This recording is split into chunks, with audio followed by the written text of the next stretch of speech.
Past the prop time, baby. We're back here again. Let's do it. Week 11. Your boy PPS here, ready to roll. Joined as always by my guy Stu. How you doing, man? I'm doing pretty good. Back to be here on obviously a little bit of a different time, Friday. I still haven't even sent out the tweet yet. You know, I see Flan Fam in here. He got the early notification, so that's a real fan right there. Obviously got those notifications on. We appreciate you guys sticking with us here at a little bit of a different time. But yeah, I'm excited, man. Like I said, last week I was out in Puerto Rico, a little bit budget show, you know, had the phone stand and all that. We're back home. We're ready to go. We got a lot of good fucking games this week, like a lot of good action. Super excited to talk about. Yeah, feeling good, ready to go. Yeah, it's going to be tough for a dog pick this week, bro. I'm not going to lie, because it's a lot of tight spreads. And I'm obviously excited. We got some good football games. Maybe the Bills can make this Chiefs game fun because Chiefs just find a way to make these games dog shit. So hopefully we can make a fun game here. But let's take a quick look at our recap from the week from Thursday. Obviously, your boy got the winner there for you, Stu. Saquon obviously just absolutely torched those guys. Yeah, no, I mean it was a little sweaty. Obviously, once again, over 20 carries. I'm like, is this really going to happen to me again? Back-to-back shows of just all the volume in the world and nothing. And then Kenny Gainwell gets in there, rips off 2 20-yard runs, and I'm about to jump off a cliff at that point. I'm like, you've got to be fucking kidding me. Last week, Jalen Warren, that's fine. He's at least has an argument to be better than Najee Harris. Kenny Gainwell, get this guy the fuck out the game. What are we paying Saquon Barkley for? But luckily for us, you know, they got the score, got the ball back, and it's exactly what happened. Washington, they did a pretty good job. They stacked the box all game, but it's still Saquon Barkley at the end of the day. If you give this guy 22, 23 carries, he's going to make you pay. He's one of the best in the business. Did exactly that. Only bummers, you know, didn't have any real, like, ladders or anything, obviously, because he ended up, 140, something like that? Yeah, he broke that early one off, or that 40-yarder, I think, at the end. So yeah. I think they said he scored 18 fantasy points in 27 seconds. So that was pretty impressive. Obviously, I played him this week in a league, but at least it's not the one I like, the one I care about. Unfortunately, I have Scary Terry in my league, but I'm playing Jaden Daniels, so they kind of X each other out because Daniels obviously didn't do anything either in terms of fantasy points. Obviously, competed there. So Matherin went for 28. Just went absolutely berserk. Obviously felt great about that. We ended up cashing that one. I played as a straight play, but with Scary Terry, ended up, I think, going one catch, 10 yards. That's it. So all tight ends, all Eckler. Just the passing game really never got going for Washington, which, again, I was a little bit surprised there. Yeah, man, I need to rewatch this game. I mean, a lot of people are giving Mitchell a lot of credit. You know, I was a big fan of Mitchell as well. He didn't even look there. Yeah, but that's kind of what I was going to get to as well. Of it's weird. It felt like there was never even a downfield passing game was never in the idea. You know, the first half, a lot of people are giving Cliff Kingsbury shit for his play calling and game planning. I personally don't have any problems with it. I liked that they came out really heavy in their pony formation, which is 2 running backs in the backfield, limiting the wide receiver stuff. I thought they were running the ball well on him early. I was actually kind of impressed. I don't really get all the Cliff Kingsbury hate. I think the problem is you got a quarterback that since he injured his ribs on throws between 10 and 20 yards, intermediate throws, he's only completed 10 in the last 4 weeks. Like, the guy's not getting the ball down the field. And as someone, you know, that's watched him all year long, I mean, we know he can throw the ball down the field. Once again, if you watch this guy in college, it was 50-yard bombs every single game. There was no intermediate over the middle. So for me, you know, I think Daniels probably needs to get a little bit healthier, that you see him attending to that rib every single drive on the sideline.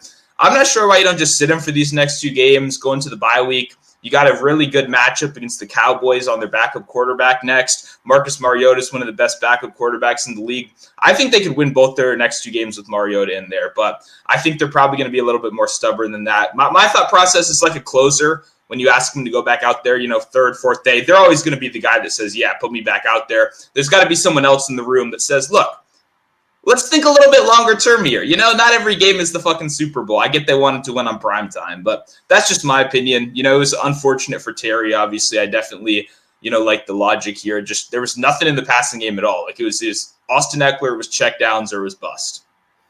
Yeah, no, I don't think they're going to sit him, especially if you got to make sure that you're I mean, obviously, I think they're pretty. I don't want to say safe. Nothing's safe in the NFL, but like for fighting for that playoff spot. But you're still trying to fight the Eagles to get that division, because then you get some, but that's all I'm saying. Like both, you got to think like, what happens if they have an injury, or something big like that happens. But you're already out of it. You already thought you were out of it, and you could have chance for home field, right? At least for a couple of those games. So that's fair. At least it's better than Riverboat Ron, right? At least I just love how I see him everywhere now on my Twitter, and I'm like, oh, you were just really shitty when you were here. Oh my god. Yeah, we got rid of him. Dan Quinn gave us a little flashback yesterday with kicking the field goal, or not kicking the field goal in a 12-10 game. I mean, I feel like I'm maybe like the most aggressive guy in the world for these fourth downs, but I'm not sure what you're thinking there in a low scoring game where you can take the lead in the fourth quarter against a team that we know can run the ball on you. But I would love to see Jalen Hurts in primetime try to drive the ball down the field, even against the shitty Commanders pass defense. I still don't believe in him to do that. So very interesting play call. We got a little bit of a throwback Washington coaching, right there, a little bit of a blast from the past. But besides that, disappointing loss for the Commanders, but I'm honestly not sure why people were freaking out so much. I was obviously on the Eagles if you watched the show, and there's going to be regression eventually. A team with a 6.5 win total isn't going to go like 14-3. You know what I mean? It's not one of those seasons. So super excited. The rematch is coming in a couple weeks in DC. I might have to head down there, honestly, check it out in person. We'll see. Yes, sir. Yeah, it was good. It was a good game, right? Even if it wasn't like the shootout or anything that we expected, it was just a nice, good, no blowouts, competitive football game, which we love to see. So happy to see some of you guys are in here with us. We got 15 of you guys here joining us early this morning, 17 now. Welcome. Dimitro's in here. What the WTF? This is early, boys. Yeah, it is early. I was ready to roll. I woke up and I'm like, all right, we're gonna be rolling today because it's gonna be one of those where just kind of everything just starts rolling. We got to get going everywhere. So it's going to take me everywhere. We got Shane in here. I think he said he had Saquon and Terry, or he had Saquon and Jaden Daniels. So, yeah, those will offset. It's crazy because our projection was like 140s each for me and the guy I'm playing. And now it's like 125 for him and like 129 for me after that first game with him having Terry or I have Terry and he has Daniels, and Daniels really couldn't really get anything going there. But shout out to your boy Austin Eckler. Obviously, he ended up being the leading receiver in the game, so good for him. All right, Stu, let's talk about this slate. We got a great slate. A lot of some rivalries, got some shitty games all mixed in there. I will say for this week we'll go -2. We'll do +2. We'll start out with some dogs, and then we'll talk about our favorite game of the week. Yeah, it's a tough one, obviously, looking at this slate. I'm trying to pull it up right now, have all the lines in front of me. There was one that stuck out. You're not going to like it at all. I was trying to see what the line is. It's 5 if you're talking about the Bears. I'm talking about the Bears. I want the 6, though. I don't want the fucking 5. You know what I mean? Like it's 5 everywhere, so it's flat 5. Well, 5.5 on ESPN right now, but yeah, okay. You use ESPN bet, bro? I use ESPN the app. Yeah, I do too. So it's ingrained in the app now. You know what I mean? So like, damn it. That's not a great number. It's still the Bears for me. I still think it's a little long. I don't think the Packers have really earned this kind of respect. And I think when the Packers do beat up on teams, I think they can beat up more on finesse teams. I'd like them more in like a higher scoring thing where you can let their offense show out a little bit. The Bears, they want to make everything as ugly as possible. And we're coming off of kind of a low performance. The whole world's turned on Caleb Williams a little bit. Oh, it's the offensive line. Now they've got drama in their own house, apparently. I don't know how true it is, but I don't know if you saw the stuff with like Tyson Badgett. And I don't know what's going on over there, but they got some problems. And DJ Moore, I mean, he's like sat on the end of the bench every game all year by himself. So, it's not perfect in Chicagoland, clearly not, but I think there are some very strong highs on defense especially, and I want to see Love tested in some of these scenarios. I like kind of fading the like shiny new toy quarterbacks in some of these uglier, grimy games. Once again, when you get to a number past kind of like 4.5, I think that's when it gets a little bit aggressive. So do I think the Bears are going to win this game? Probably not, but do I think it's going to be a close one that comes down to the end? I do. I think they can make it ugly. I think it's a divisional game. It's a rivalry game. Just too many points for me with the Bears here.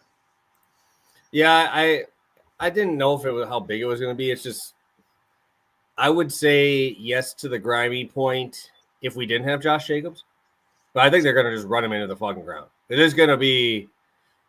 I think he gets 25 carries this week, though. Yeah. Like, if we had Aaron Jones and I had to watch A.J. Dillon run into the back of somebody for 2 yards, then yes, I would 100% agree with it. But like, I like what they've been doing this year with Jacobs, dude. That dude is a freaking beast, man. And he runs in between.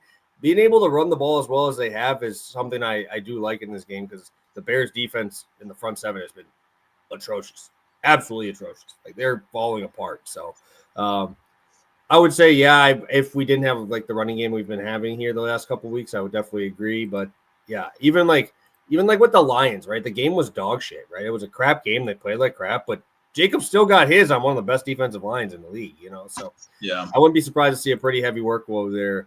That actually might make me. Oh fuck! I'm gonna have to switch my pick. Fuck. All right, I'm gonna switch over. There's not many that are wide enough for us to reach these dog numbers here, but do I do it, dude? Fuck. I think I might go Gardner Minshew, bro. I have to. It's 7 to 7.5 right now. You can find 7.5. Yeah. That's crazy to me. Like Minshew's gonna be a game manager, man. That's all he's gonna be. Just get the ball to the playmakers. Yes, they don't have many playmakers, but you still have Brock Bowers, so at least you got that. But I don't know. When we ever see this Miami team in like these huge spreads, right? I mean, I just haven't seen it yet. We haven't seen them click, and I think it's just going to take a couple weeks with all the Tua stuff and kind of getting them everything back together. I know they're in Miami. I know they might boat race them, but man, it kind of seems a little bit too much, even with Gardner Minshew out there. Were you talking about a finesse team? I would say that's a finesse team right there. That's the Miami Dolphins. And now you got a guy like Antonio Pierce who doesn't want to do anything but punch you straight in the face. So yeah, hopefully they can figure it out here. But I like Minshew. I mean, I think it's just because he's a popular guy and he's a fun guy to root for. But 7.5, I'll take those numbers. Yeah, no, I was actually looking at that. That was like I was kind of deciding between them, but then I'm like 7 for one versus like 5.5 for the. Like it was too close. But I see what you mean. It's the same thing. You're gonna know by the first quarter, I think. Like if if they quickly 0, get the ball back quickly, the game's over. They're gonna win like 42-7. But if, like you said, they're a finesse team, if you can make this ugly, Antonio Pierce is going to try to run the ball a lot here. He's going to try to slow the clock down. He's going to try to control the pace. So if they can kind of, control it early, then I'm fully with it. Because I don't believe in the Dolphins at all. I mean, Tua, the guy's not it. It's as simple as that. They paid him all this money this offseason. I couldn't believe it off of all the concussion stuff. And they're going to have to deal with that for a while. So I don't mind that at all. I figured I'll bring up the game everyone probably cares about. What do you think about Bills Chiefs? It's 2, so not quite the biggest dog in the world, but I think that's probably going to theoretically be the most popular dog pick of the week, right? Yeah, I don't know what I like in that game, bro. Honestly, I couldn't pick a side in this one. It's just because the Chiefs have just found a way to win, and it's too close of a spread. Because if it's 3 or more, I'm taking every team against the Chiefs, right? Because it's just so low. But now it's like right in the middle, and I'm like, I don't know what I'm gonna do here, dude. I don't think I'm gonna bet a spread on this. I mean, maybe I bet. I think the Bills kind of figure them out here defensively. I think the Bills score like a decent amount in this game. Like, I think Josh Allen actually has a pretty good game here, which no quarterback really has against this team. So I don't know, man. That's kind of where I'm going. I think I might just, if I would bet it, I might bet the over, which I never thought I would say in a Chiefs game.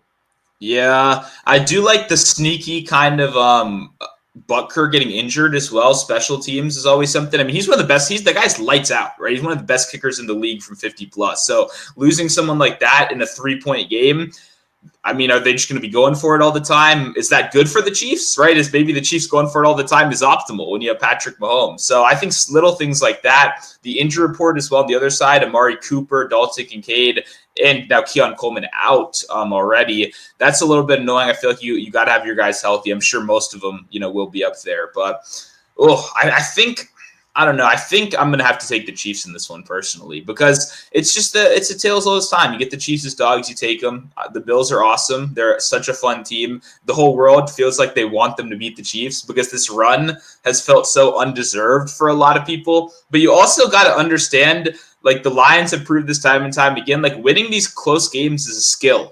Sure, it's ugly before you get there, but you got to be able to lock in the fourth quarter and get shit done. And there's no team that has been able to do that more than the Chiefs. And who do I see turning the ball over in the fourth quarter more is kind of my question. It's probably Josh Allen. Even they've done a great job of limiting it so far this year, but super pumped for this game. Prime time, clear the schedule, big screen, lock in. But I was very curious, your thoughts on that one.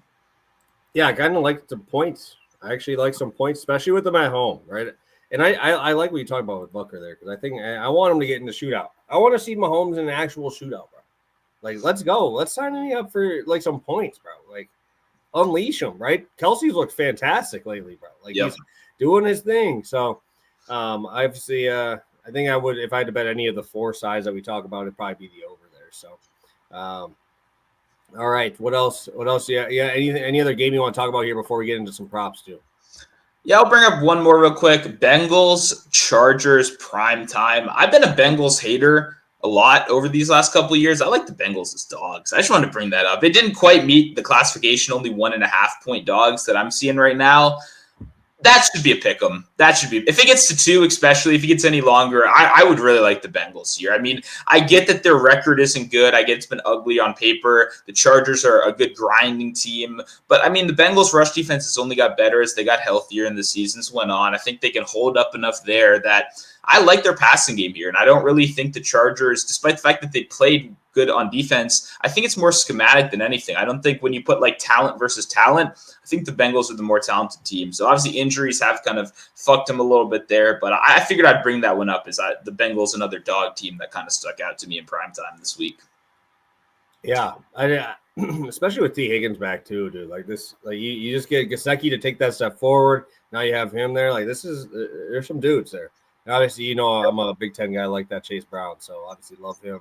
I think it'll be a fun game. It'll be definitely more of a underrated game that everybody's gonna be paying attention to the big time prime time, and they're like, "Damn, we got a really good game. We have a really good game to finish off." Oh shoot, how did I not bet Seattle, bro? 6.5. God damn, bro. I thought about it. I might have to hammer that shit, bro. That's a dog I want to be on right there. Geno Smith, fuck, bro. Yeah, Seattle should be better than they are. I need to like rewatch some Seattle stuff because they feel like they have really good flashes at times, and then their defense just kind of falls apart at other times as well. So that's their inconsistency makes it really hard for me to back Seattle. But I agree, that's a lot of points right there. I mean, I just laid the Bucks a week ago at a lesser number, so I definitely see that. Just need to know if DK is going to play for sure. But all right, so you ready? You ready to roll, dude? Let's do it. All right, start us off with a guy I was not expected to see on the card.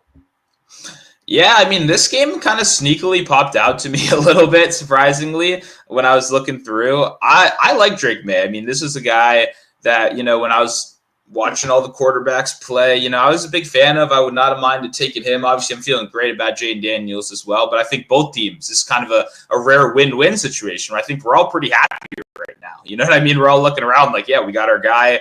And I think the Patriots should feel the same way. What I like about the Rams is their defense has gotten better all year long. They're not like a great defense or anything, but they've like steadily improved. But they're like a predictable defense, and you can pinpoint what they do well and what they don't do well. And what they do well is they get pressure on the quarterback quickly, right? That Kobe Turner's been playing really well. That young line right there has actually been surprisingly good at getting to the quarterback fast, forcing scrambles, forcing the quarterback out of the pocket. What a lot of people don't know about Drake May, he came out of college with a similar scramble rate to Lamar Jackson, Jalen Hurts, all of these rushers that we think of as the best of the best, as like generational guys. When you look at just scramble rate, like what percentage of snaps were they taking off and running on?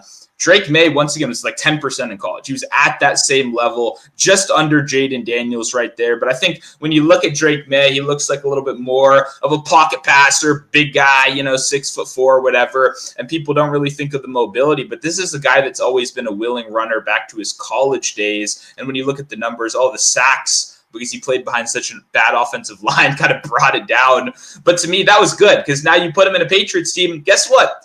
Your offensive line still sucks. Welcome to the NFL. You're still not getting any protection. You're not getting any time. And now you got a team that's pretty good at getting quick pressure on the quarterback. So what I think that means, more scramble opportunities. You're going to be forced out the pocket more. And I like Drake May as a runner. I think my concern is just kind of like the rushing volume has been a little bit inconsistent. He's been able to crank out like a 15-yard run in each of his last 4. So the volume or the efficiency has been really good. It's just been the kind of the volume and the game scripts here. But I really like this one. They should be trailing. I don't really have much confidence in them to win. And obviously when you're down a touchdown later in the game, you're going to get a little bit more of that prevent defense. The safety's back trying to limit explosive plays because Drake May, depending on what website you're looking at, whether it's PFF, a big time throw or a hero throw on fantasy points, he's top 10 in both of those statistics since taking over. So he's shooting the ball downfield. Like if you know Drake May, this is a guy that does like the deep ball. He likes attacking downfield. And what that does is that keeps defenses honest. It means your safeties have to stay back,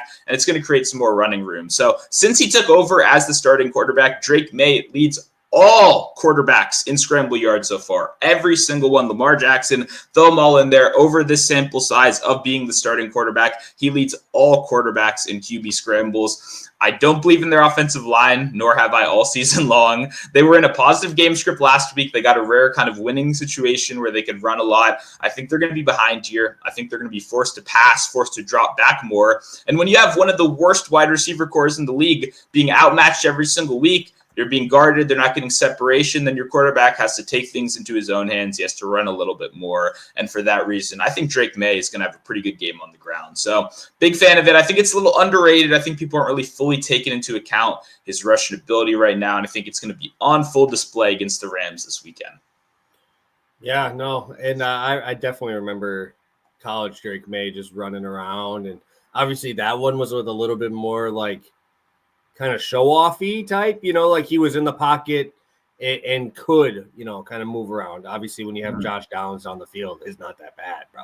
I mean, in the ACC with no defense, bro, you can just do whatever you want on those guys. This is a little tougher, right? But definitely could see him getting to this number. I'm switching out my play, and I'm going to be switching over to Josh Jacobs now because I talked myself into it just on the whole thing that we were talking about. I'm going to be going with a combo over on DraftKings. They're giving me plus money on this spot, which I'll take all day with some workhorse running backs. We got Kareem Hunt first, 50 rushing yards against the Buffalo Bills.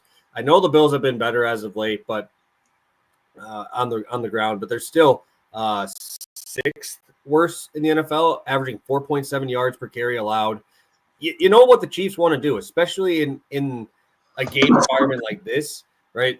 The first quarter is just going to be hand Kareem Hunt the ball, 3rd down and 3, Travis Kelce, slant or sit in the middle of the zone, and that's all I think this has to be. They got to slow down. They got to take this crowd out of it a little bit, right? It's going to be nuts there, bro. You got the Chiefs heading into Buffalo, bro. Like, how crazy that place is going to be. I'm expecting to see a little bit more Kareem Hunt in this game. And that's tough to say because his last game, he only had 14 carries, right? That's what we want for volume running backs, right? 14, I'm feeling pretty good.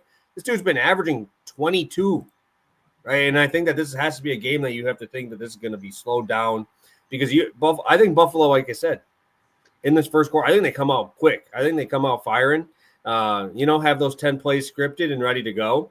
And then obviously on the other side, I think they got to slow down and keep them off the field for a little while, start getting a little pressure on them. When it gets to that later game, you do trust Mahomes more. So if you can keep this game within, 3 points till the end there, I think that it's going to be because Kareem Hunt is able to, kind of keep that clock moving and keep it rolling here. But it's tough 2 yards. I need 2.5 yards a carry, bro, if they're going to give this guy 20-something carries. So I like the spot for him. Obviously, like I said, the Bills, we saw what happened when they faced like Derrick Henry, right? He absolutely nuked these guys for like 199, right? So we have seen him give up some numbers, and it should be. I'm not sure what the weather's going to be out there, but I'm sure it's going to be a cold game too. So it's going to be just what you want in some playoff football. So going over to Josh Jacobs, and we talked about just how bad the Bills were at 4.7 yards a carry, 4.9 yards a carry for the Chicago Bears allowed.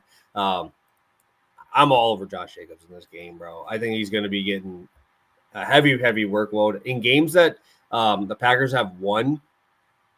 Right, you just see the difference in these numbers, right? Outside of the games with Malik Willis, right? Those ones, that's like a whole different type of football. So, but like Houston, right? He went for 76 on 12 carries. They won by 2. That was an absolutely awful game against Arizona. They tried to grind me up. He got 62 yards in that one. Against the Rams, they won. Close game, 73. And he, like I said, he put up 100 yards on the Lions, bro. And that's something that you don't see, right? 95 yards on this Lions front seven is pretty elite. So I'm expecting to see after a bye week. I'm 20 plus carries in this game, and I don't think this Bears front seven is doing anything to stop them. The whole thing that's just kind of falling apart in this game for the Bears, just are they just going to keep giving me short fields, right? Are they going to keep not being able to move the ball, and then it's just going to be all right? We're up 10. All right, here you go, Josh Jacobs, right? And then, obviously, the only worry is that it gets out of hand, which I don't think it does. I don't think they blow him out. But Emmanuel Wilson has gotten a little bit more involved in the game, which I like him as a pass back. But when it comes down to it and you need something, it's Josh Jacobs, and it's Josh Jacobs every time. So sign me up. I like this spot at plus money. Yeah, it's a good combination here. Obviously, Kareem Hunt one's probably going to be ugly. It'll probably be like, 10 for like 27 to start the game or whatever. But it's going to do what they do every single week, which is keep on feeding them, keep on success rating teams to death slowly. No explosive plays necessarily, a couple bombs every once in a while. But this is Chiefs football right now. It's a lot of Kareem Hunt, whether people like it or not. And like you said, the Bills are susceptible on the ground. The teams that have given them a good fight, even look at that Jets game earlier this year, you just attack them, right? You go on the ground. That's the way to beat this team, especially early. So I think that's going to be the plan here. And obviously, we know Patrick Mahomes will do Patrick Mahomes thing. So definitely agree with the Jacobs call as well. Like that look. But I will say, I don't think Jacobs is going to be efficient. I don't think either of these guys are going to be efficient. I think it's going to be like a volume kind of game, which I agree. I think we're going to see 20 carries in this one. I think we see a turnover from both quarterbacks, honestly. I think the defenses play solid, but I like what you said about short fields, time of possession. I think Packers will have the heavy. We know LaFleur loves those slow 10-minute drives, too. Way too much. And I love it, too, dude. I love it, too. We used to never be able to do that, so. Yeah, it's a killer to watch when you bet on something else. Sometimes when you got Jacobs, that's exactly what you want. Just 6 yards at a time, 7 yards at a time, slowly down the field. So like the look, especially at plus money here. Yeah, and I don't think the bye week can be emphasized enough, right? Because he was getting dude, he had a 32 carry game this year, right? He went he's had these just huge workloads. I think they're trying to tone him back a little bit because I'm pretty sure he was over 100 carries in 4 games. So I know he's a workhorse and he's done it before, but I think LaFleur's probably not used to it because we had Aaron Jones who's made of paper. So now it's a little different. You can run this dude into a freaking brick wall and he's fine. So let's take a look in the chat, see if anybody's got anything there. Thoughts on Jacobs over 14 and a half attempts instead of 60 yards? Yeah, I'm fine with that. I don't think I'm wanting an alternate spot because I do want to play Kareem Hunt as well in that game. So, yeah, I definitely think the attempts is a good look for sure. Oh, yeah. Dude, I'm a Ridley stan right now, bro, because he's won me the last 2 weeks. My 2 DFS wins in these last 2 weeks have been because I played Calvin Ridley at sub 5% ownership. And I plugged my nose, closed my eyes, whatever I had to do. But I don't know. How do you feel about this one, stylistically with this Vikings team? I feel like he's a little bit – I don't know if he does enough out of the slot. I don't know if he does enough through the middle. Yeah, I think he can win one-on-one on the outside and stuff. It's just are you going to have enough time when they're going to blitz the hell out of your bad quarterback all game long? Because Ridley can win on the outside. It's just more do you have time to get him the ball down the field? And it's kind of exactly what you said. Will he do enough in the short and intermediate? Will they design enough plays for him to kind of get involved? At this point, surprisingly, I think the answer might be yes. I'm even surprised to hear that come out of my own mouth. But I mean, they've talked about it multiple weeks in a row, getting him more involved in the screen game and stuff. So I'm not going out of my way to bet Calvin Ridley this week, but I do see the value here and I do see the upside, especially like you said, there's no Hopkins, there's no real competition at this point. So as long as the coaching staff can be like somewhat competent to get him the ball in these short yardage situations just to get him going a little bit, then he should have, a pretty successful game here. For sure. Our boy Impulse in here. Let's like up the video, guys. Yeah, if you guys could hit the like button, we'd appreciate it. Obviously, we just appreciate all the support from you guys.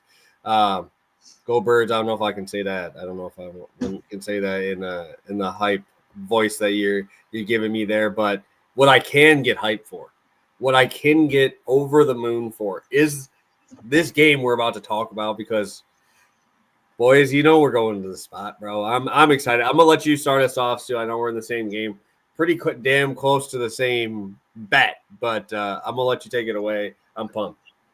Sounds good. Not quite passing yards. I think we're going receiving yards here. It'll be pretty funny. Yeah, I got too hyped from.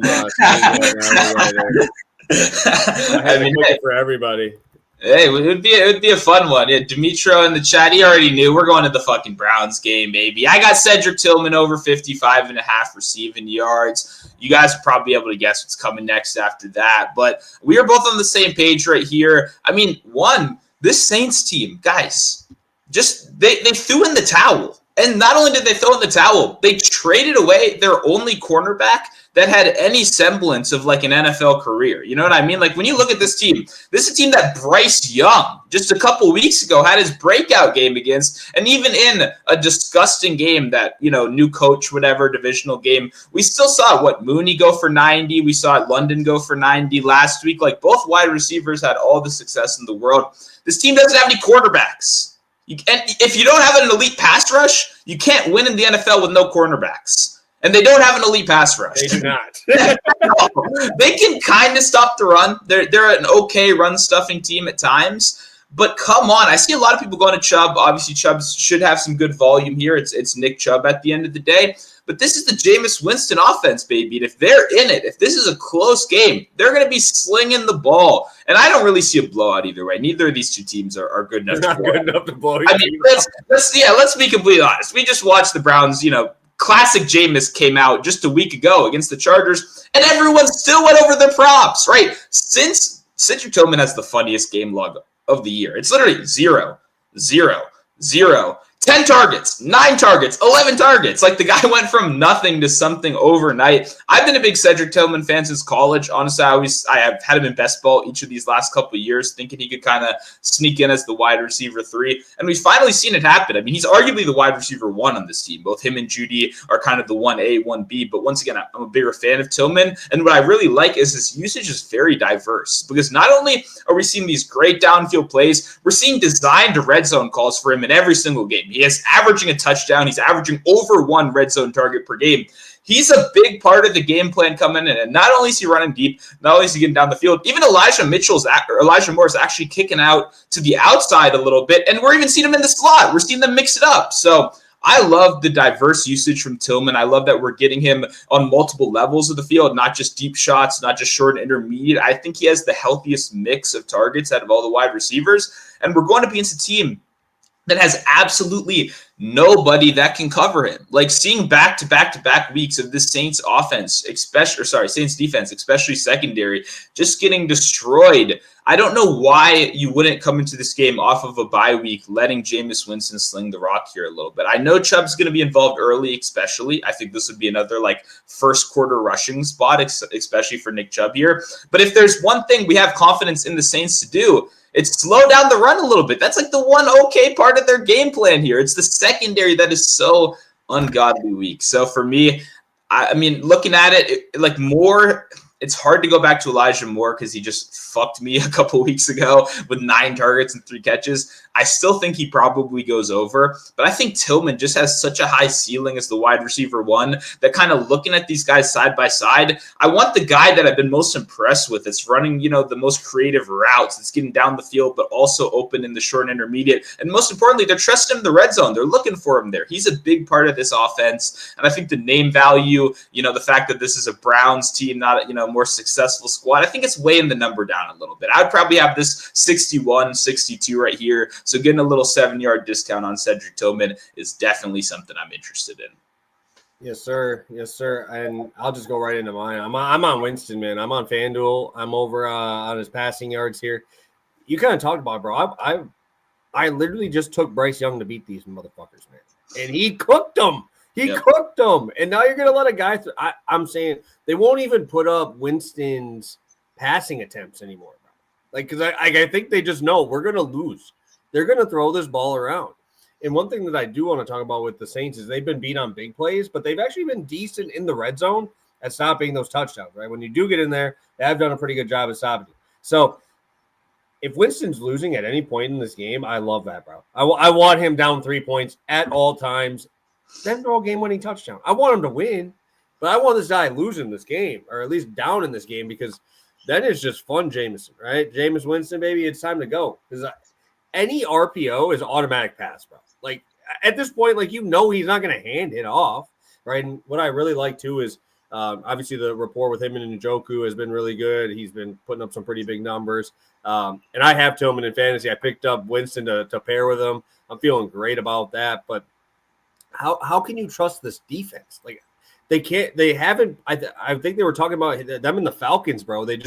Both teams just cannot get pressure on quarterbacks at all. And at least the Falcons have Jesse Bates or have a guy that is good that can kind of make up for it. Who's doing that? You have no one to do that. And so it's just if you're going to give Jameis two guys open on every play and it's a first read thing, this dude's going to just sling this all over. I can't believe I'm seeing this under 240.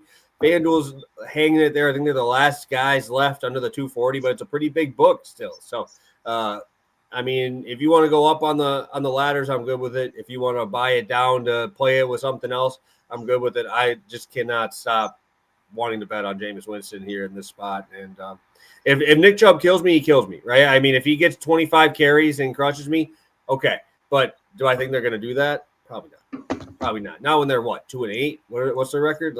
3 and something. Yeah. I don't even know what it is, but it ain't good. So let Jameis cook. Then maybe you can trade him, right? Pretty much. That's what we're looking for. So sign me up for Jameis. I'm happy we're both on the same team there. Yeah, and we both briefly talked about it before the show, but I like the Browns in the game as well. I think they win it. I'll definitely be taking some positions on the Browns here. It's just I think these are two different quality teams. And the Saints had a divisional rally game where both teams sucked. And obviously they pulled out a win thanks to some pretty high variance, situations there where Carr had some bombs. It's hard for me to see that kind of situation happening again. I think the Browns are better than that. I think it's going to be a little ugly at first, but I think there's going to be plenty of opportunity for the Browns to win this game. And I really do think the passing game is going to be a big part of it. So Winston, Tillman in this one, and I like the Browns to get the win. Yes, sir. Yes, sir. Let's take a look. In the chat, Luke talking about -120, -110. Do you care? Is that that's not? I'm assuming that's not a deal breaker for you. No, yeah, both of those lines are good. Both of those lines are good. All right, let's look. Yeah, Demetro knew right away, dude. Demetro knew exactly where we were going. Love to see that. Hey, that means you've been with us for long enough. If Jameis could be 50, I'll probably bet on his ass because the dude's still a fantasy wizard, bro. Let's I don't think I see any other questions here, so let's get this recap going, and then I don't even know if there's any long shots up that I have yet, just because we're a little earlier than usual, but we can take a look. So let's do our quick recap, and we'll get it rolling. Sounds good. Started out with Drake May over 27.5 rushing yards, -110 over on DraftKings MGM. Play that one up to 29.5. Then we got Cedric Tillman over 55.5 receiving yards, -110. Across the board, I'd played up to 58, 59. Beautiful. I'll be on a combo here with 2 running backs. Josh Jacobs 60, Kareem Hunt 50 at plus 100.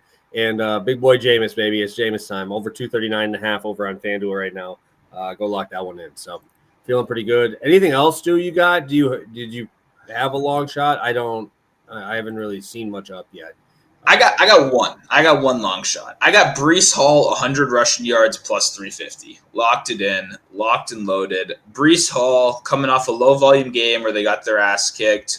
I think this is a good bounce back opportunity here. If you saw, there was an interview with the coaching staff where they talked about getting the backup, with the new coach, right, where they talked about getting the backup involved this week. Do we want to see more touches from him? I like that his answer was essentially no.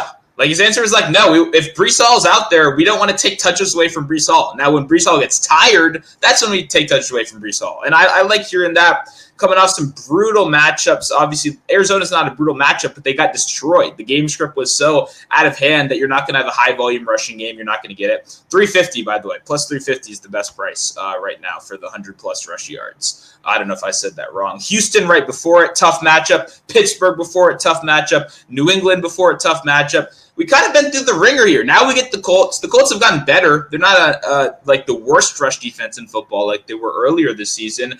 But still, I mean, this is not a top-of-the-line rush defense. We've seen multiple teams, even James Cook putting up 20 carries on him. If we get Breece Hall 20 carries, I have a lot of confidence in his upside in this game. I was looking at 2 really good running backs. Not really good, sorry, really high-volume running backs this week. I was looking at Breece Hall, and I was looking at Kyron Williams. I don't understand why Breece Hall is like 25 yards lower than him and why the prices are so much better here when I think it's pretty similar matchups in terms of game script, in terms of the team expected to be leading by a little bit. And the icing on the cake, Anthony Richardson, like the way he drives the ball, it's so boom or bust. You're either getting these quick scores on these 50-yard bombs or you're getting like a 3 and out. And it's not conducive to controlling time of possession. It's allowing other teams to dominate the ball, to dominate the time of possession. I think that's what's probably going to happen here, especially if things go according to plan for the Jets, because that's what they want to do. They want to run the fuck out of the ball. So give me Breece Hall. I think he's going to have a good game. I think it's going to be a high-volume game, a little bit of a bounce back after some weaker game scripts and some tougher competition. So give me Breece Hall. Let's have a good one here. All right, now I remember what I wanted to play. Because I had this in, then I switched it with Jacobs, but now I'm going to just go to a long shot because I feel like he's only a long shot type of guy anyway. You know what I mean? He's only a long shot guy. So I'm going to go Anthony Richardson. I think he's breaking something off in this game, bro. I just watched Kyler Murray just go absolutely berserk on these boys. And he didn't even try to play the fourth quarter. It's just effort, right? And there's just not any effort on this front line right now, bro. And this is a game where, yes, could this go very bad? Yeah, I think that the Colts could just get ran out the freaking whole place and just the Jets just punch him in the mouth, right? But I think Richardson's running for his life in most of this spots because the dude's only throwing balls 20 yards down the field. Like, he does not have an ability to just check balls down and do Flacco, right? Just get it up. Here's a guy open. Here's a guy open. I'm going to go 70 rushing yards. I think he's going to be running. And if he's running around, we've seen games this year where his volume on there, we've seen a game with 14 carries, right? We've seen designed runs there. And I think that's something here that I would be concerned if Joe Flacco played in this game and they were getting pressure on him because he can't move, right? So this is a game where the Jets, I think, are going to be sending the house. They're going to be like, all right, we got to do something. Like, we got absolutely torched by the Cardinals last week. I think this is a game where they get down early. The Jets get ahead and start, kind of running like you said. Then it's just garbage time. And we've had how many games cash in garbage time with Anthony Richardson? I know you had a bet on his rushing yards, and you got like a 25-yard carry on a garbage thing. They're down 20.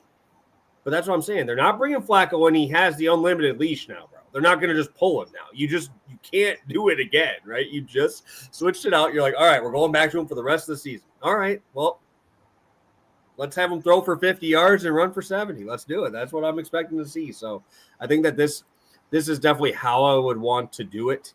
I do not want to play just a straight bet on it, right? Yeah. I'd rather go long shot on it. No, I like this. This is a good line right here. My thing, with Richardson was like his rushing would probably be a play for me this week if I wasn't so fucking done with this guy. If like I've already like I the one bet I did win on him, like you said, it was a garbage time like 25-yard run where you kind of cross your fingers, you go, okay, I got one back for the universe right there. Thank you. Let's not test our luck anymore. I was big on his preseason rushing touchdown before the season in terms of future numbers, which he's not even close to hitting right now. So pretty crazy couple weeks here. But yeah, I like the play. I like the logic a lot. I mean, he was running for that 14 times a game thing was after an injury. Like that was coming off of an injury. Now we've had 3 weeks. We've had time to sit on the bench. We should be fully healthy right here. And I would hope it's going to be a run heavy game plan. So I agree. I like the logic a lot. I need this guy to fucking do something for me this year. And it's killing me. It's killing me.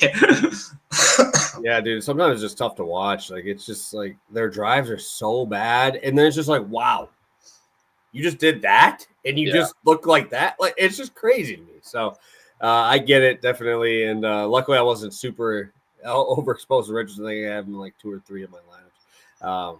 But yeah, unfortunate for you. Hopefully he gets you a couple of those though. Hopefully he gets you because he could give you the 30-point game, right? And that's something in best ball you're looking for. You just need him to pop off a week, maybe 2, and it's just you want a little bit more than that for your number 1 quarterback that you draft. So anything else, Stu, that you want for the people here? We don't have any other questions. I guess Richardson touchdown. Would you take Anthony Richardson touchdown? It's tough with Jonathan Taylor fully healthy.